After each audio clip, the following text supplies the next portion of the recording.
having diabetes doesn't mean that you give up all of the sweet treats that you love. You just have to make some adjustments in your diet to make them work.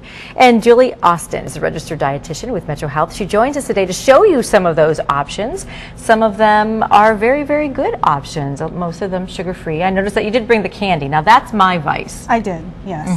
Yeah, so let's talk a little bit about them. What are some of your favorites here on the table?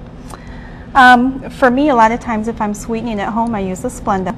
I have a couple other non-caloric sweeteners that you can use to kind of reduce the carbs that I are in a haven't heard treat. of this one that's called... That one's made from stevia. Okay. And it's the stevia plant is dehydrated, and then it's got water put through it, and then they dehydrate it again, and it makes a powder. And they have so many different ones out there, it's hard to decide which one.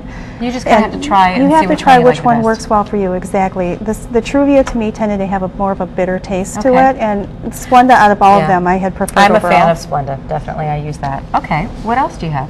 I have some examples of some of the sugar-free candies. They have a lot more sugar-free options out there and available now. Yes, I can remember when my grandmother first got diagnosed years and years and years ago. There was just like these little hard sugar-free candies that tasted awful, and Yes. now you have much more. The thing that I have found though in trying these is that I have a hard time digesting sugar alcohol. Yes. And so if you have a hard time with that, you need to be careful and Yes. make sure that you don't take more than what they say a serving is. Yes, and sometimes even less than that, because sugar alcohols tend to have a laxative effect. Yes, So- I learned and- that the hard way, just so you know.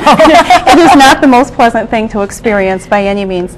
So, and they have the jellos and the puddings, and really just the whole focus of this was just to show there are a lot of sugar-free options out there available. However, if you are diabetic, it doesn't necessarily mean you have to eat sugar-free. No, and you brought a wonderful cake here. I did. This is a peanut butter chocolate drizzled cake. I got the recipe from the American Diabetes Association, and I actually used half regular brown sugar and half of the Splenda. Oh, okay. So, because a lot of times when you're baking with an alternative sweetener, it may not have the height it typically does, the color, things like that, things that sugar really lends itself to, the texture.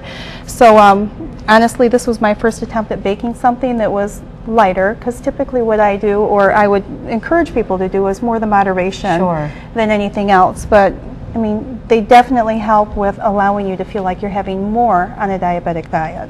And of course, sugar-free Jell-O has been around for a while, but the baker's chocolate was something that I didn't realize that they made that was sugar-free. Yeah, the semi-sweet is the lighter one, and then they have one that is completely unsweetened.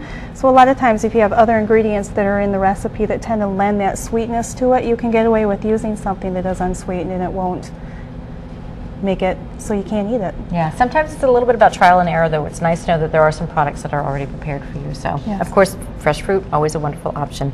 Thank you so much for stopping by and really giving us a nice variety of what there is out there for us to see when it comes to having that sweet tooth when you're a diabetic.